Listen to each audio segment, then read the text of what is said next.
L'Angleterre avait inventé la machine à vapeur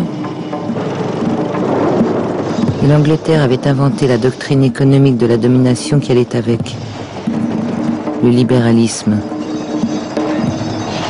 L'Angleterre avait alors dit au monde: ne vous avisez pas de produire ce que nous produisons, vous vous ruineriez.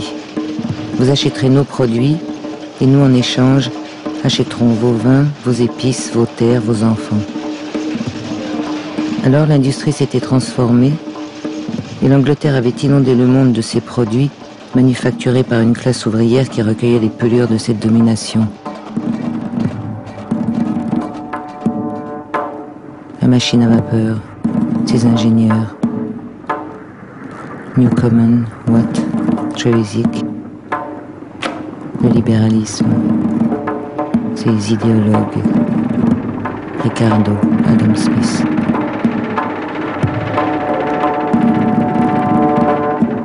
La machine à vapeur.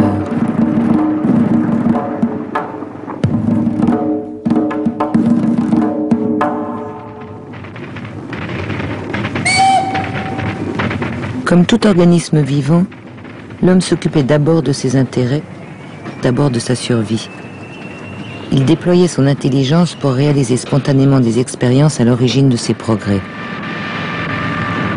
À la différence des autres espèces, il avait donné à ces expériences un caractère scientifique.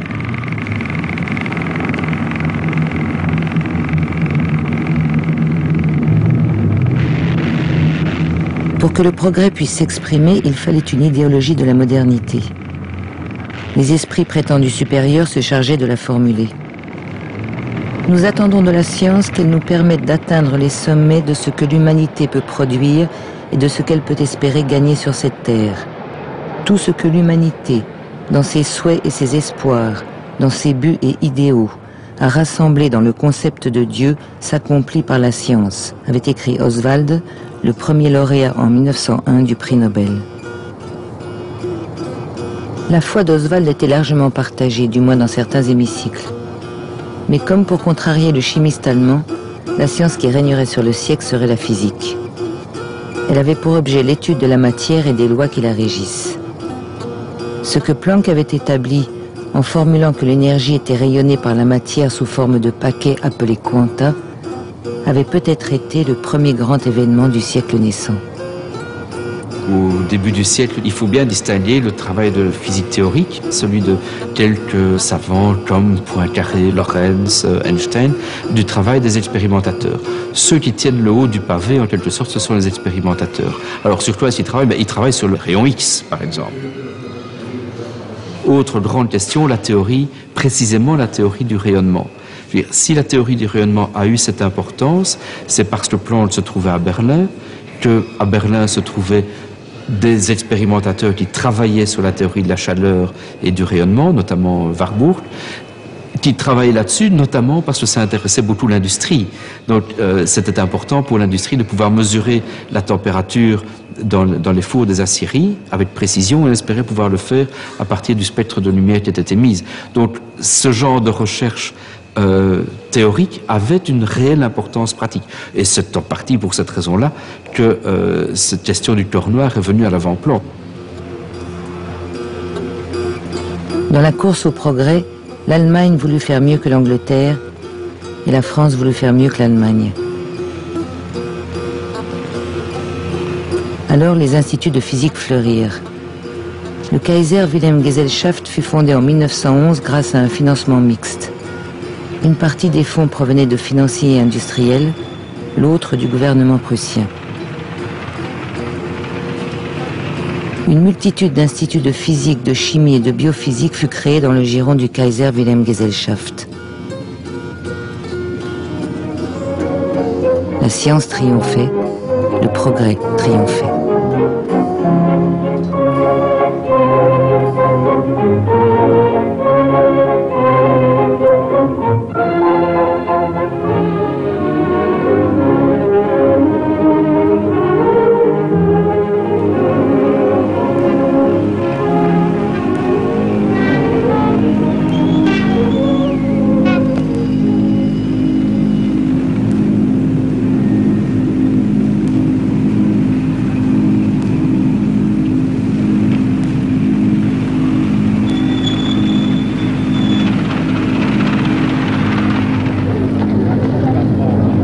En Grande-Bretagne, puis en Allemagne, et bientôt un peu partout dans les pays industrialisés, les hommes s'éloignaient des campagnes capricieuses qui jusque-là les avaient nourris.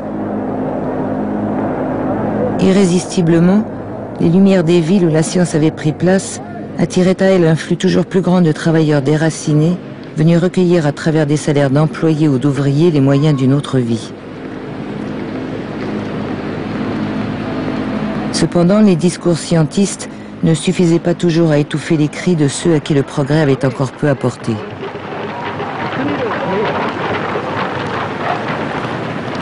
Deux espoirs s'offraient à ceux qui gémissaient sous le poids de l'oppression. Ou bien réajuster au sein de leur société les relations entre les hommes, ou bien s'en aller chercher ailleurs une meilleure fortune.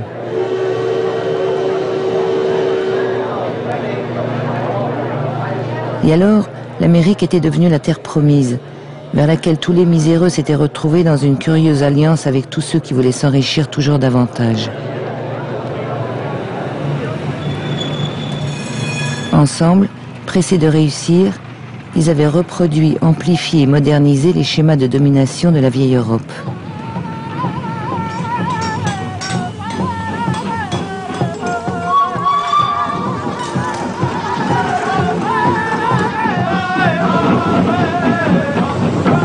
L'Amérique européenne réalisait la plus aboutie de toutes les entreprises coloniales, se saisissant d'un continent formidablement doté par la nature.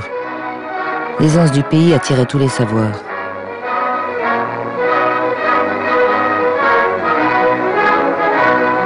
Dès 1915, grâce aux nouvelles techniques de transmission du signal électrique mises au point par les physiciens, la compagnie des téléphones Bell avait accompli une formidable prouesse. La côte ouest avait été reliée à la côte est par le téléphone. La conquête de l'ouest s'achevait.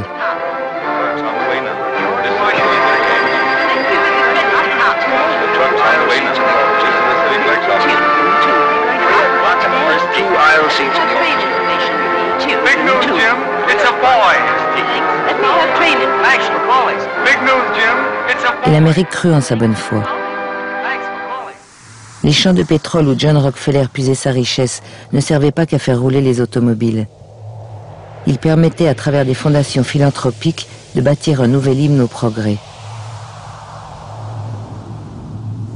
Mais le bel optimisme qu'entretenaient ceux qui dominaient pour croire aux vertus de leur pouvoir fut, au moins en Europe, un moment ébranlé.